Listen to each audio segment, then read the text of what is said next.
You get the real me today because I haven't taken a shower yet. I've got a puppy dog in my lap because why not? But I just recorded our team call and actually it turns out I didn't record it.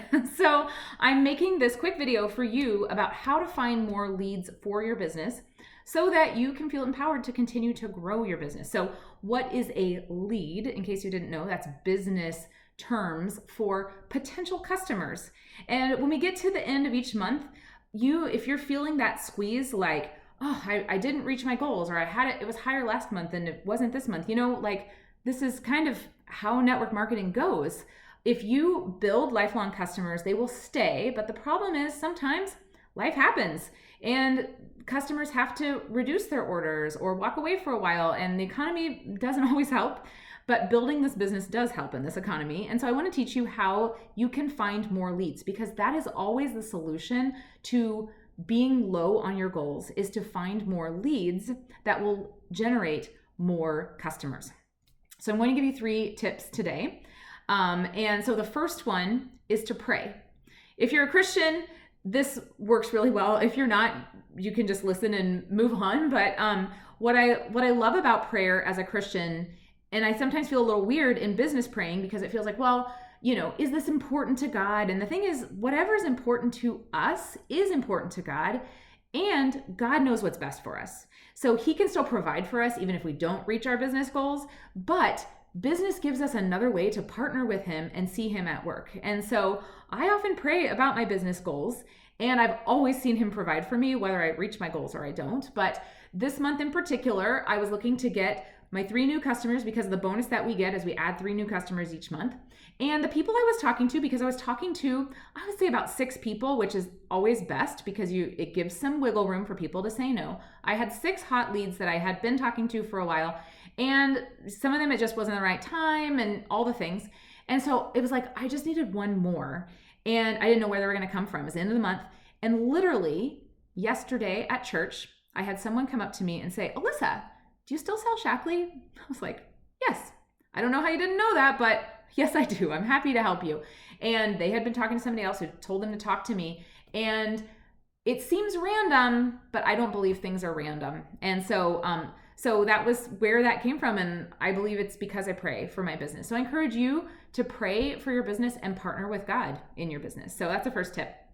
The second one is to continue to get out in person and meet people in real life, but friend them on social media so that you can go deeper in your relationship. I say this because, post-COVID world, we often have a way of kind of doing at-home workouts, and I roll up to the front of my kid's school to pick them up. I don't even have to go inside, but that isolates us from people. And being isolated from people is actually proven to not be that good for our health too. But also it's not good for your business. And so find ways that you can be connecting with people. And when you connect with them in person, also find ways to connect with them online, because that gives you a chance to deepen your relationship. Because us as Americans, we're always busy, we're always working, but social media is a way that we can deepen relationships, and people do business with people that they know, like, and trust. And so as I'm at the gym or I am meeting people at my kids' football game, I'm often finding ways to connect with them on social media so that we can be friends and they can get to know me better. And also they may see some of my business stuff that I post every once in a while, because as you know, you're not going to be a walking advertisement, or you are a walking advertisement, but you're not going to be spamming people. But also your business should be something that you're sharing every once in a while through social media. Okay.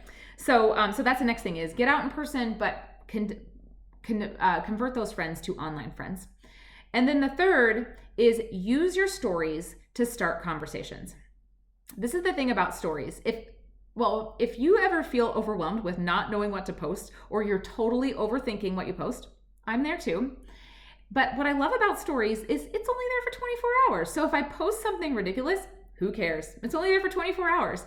But posting whatever you think is funny, or something interesting you saw today, or something that happened, is a way that people get to know what you value and get to like you more. This is why I like looking at other people's stories and getting to know them better. And then interacting with people in the stories, or people that interact with you, helps you get in their inbox, which creates relationships. And when you have a relationship, people feel more comfortable asking you about your product. So for instance, I went jeans shopping this week. And I actually did end up posting on my regular page about it. And it was kind of a vulnerable post because I looked stupid in these new pair of jeans. But so many people that I didn't even know were watching my stuff were commenting. And some people were saying, yeah, the styles right now are ridiculous. And other people were saying, actually just size down and add a boot and it's going to look great. It was funny, all the different opinions I got, but it connected me with people I haven't been connected with in a while. I also posted some of the other jeans I tried on in my stories, and so many people were commenting on it, and it gave me a chance to reconnect with old friends I haven't talked to since high school about jeans shopping. But then jeans shopping conversations have evolved into other conversations about life and how kids are going, how things are with the kids. And what I have found is when I post ridiculous stuff like jeans shopping in my stories, it's just starting a conversation because your customers, even if they see you posting on your main page about how you have a wellness business and that you can help them, if they haven't talked to you in 20 years, it feels weird for them to reach out to you and say, could you help me?